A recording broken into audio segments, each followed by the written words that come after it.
Moderna just did something no biotech company has ever done, and Wall Street didn't know whether to celebrate or panic. On Wednesday, shares of Moderna, ticker mRNA, more than doubled in a single trading day, gaining as much as 177% and adding roughly $44 billion in market value, making it the second largest year-to-date gainer on the entire S&P 500. Merck climbed as much as 11% on the same news, and the Nasdaq Biotechnology Index hit a record high. By Thursday, a quarter of that gain had evaporated. By Friday, it clawed some of it back. If you blinked this week, you missed one of the wildest three-day rides in the entire stock market. And today we're breaking down exactly what happened, why it happened, and whether there's still an opportunity here, or whether the easy money's already been made. Here's the setup. Moderna built its entire identity on one thing, the COVID vaccine. And when the pandemic faded, so did the stock.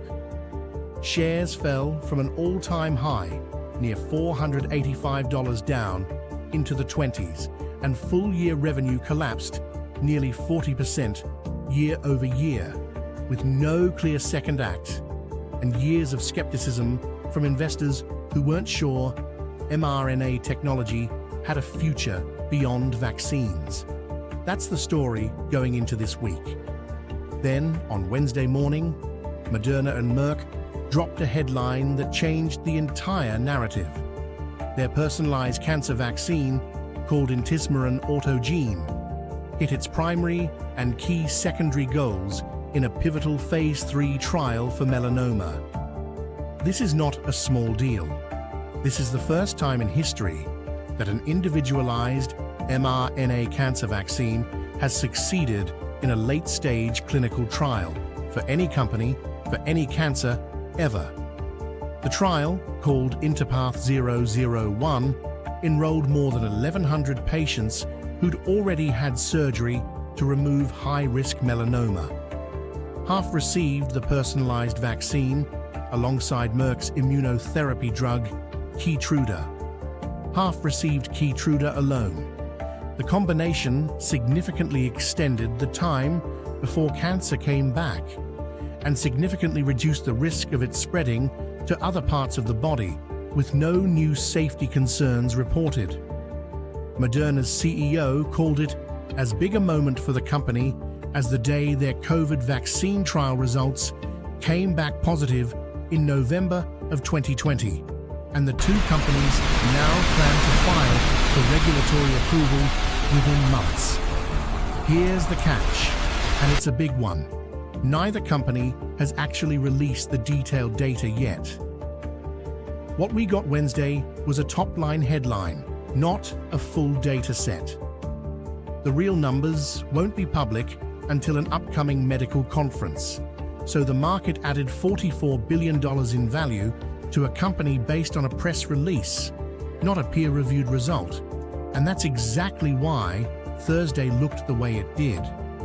Profit takers showed up in force, and the stock plunged more than 25%, wiping out roughly $18 billion of that gain in a matter of hours. By Friday's close, Moderna settled back up near $145 a share, still an enormous move from where it started the week, but nowhere near Wednesday's peak, above 174. So which side is right, the buyers or the sellers? Both have a case. The bull case: this isn't just a melanoma story. Moderna and Merck have 8 separate trials running across multiple tumor types, including lung, bladder, and kidney cancer, using the same personalized vaccine platform. And if the science holds up across those trials, this becomes a platform technology, not a one-drug story. Moderna also just picked up FDA approval for a new flu vaccine, its 4th approved product, giving it a real growth story beyond COVID for the first time in years. And the company closed its most recent quarter with almost $7 billion in cash, So this isn't a business in danger of running out of runway anytime soon. Wall Street's backing some of that optimism. Goldman Sachs nearly doubled their price target to $120. RBC took theirs from $45 all the way to $130. Bank of America upgraded their outlook entirely. This is exactly the kind of moment where I like to pull up AlphaLens and actually run the numbers instead of just going off the headline.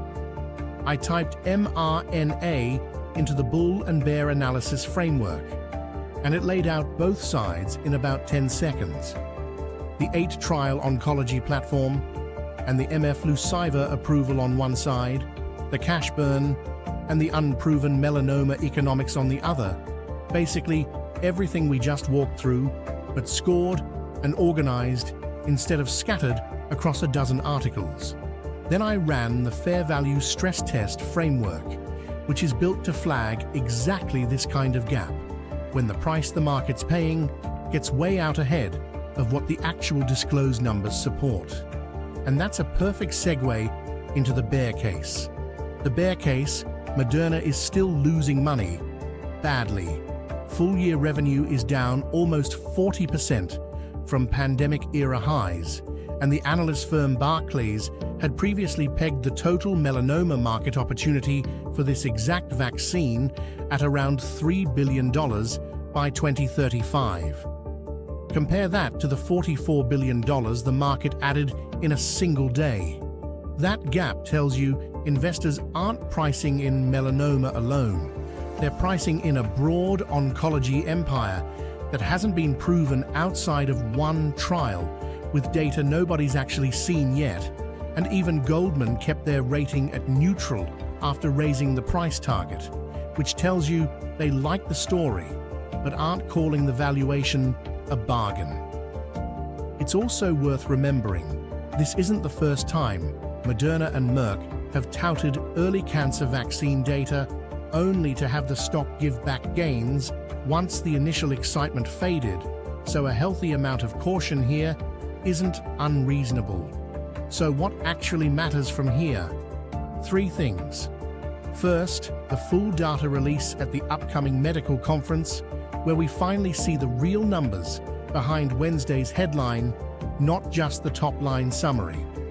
Second, the actual filing timeline, since within months is vague, and the market will react hard to any delay or setback. And third, Moderna's next earnings report in early November, where cash burn and forward guidance get watched just as closely as the cancer pipeline. This is a textbook binary catalyst stock right now, meaning the next data drop, the next regulatory update, or the next earnings call can send it sharply in either direction. And that's exactly the kind of situation where doing your own homework matters more than chasing the headline. If you want to run this exact kind of breakdown yourself on Moderna or anything else sitting on your watch list, that's what AlphaLens is built for.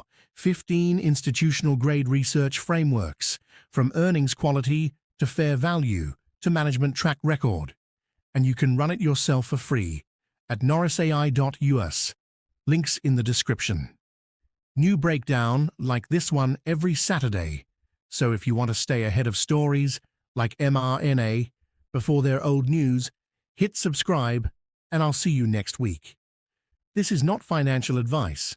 Always do your own research before making any investment decision.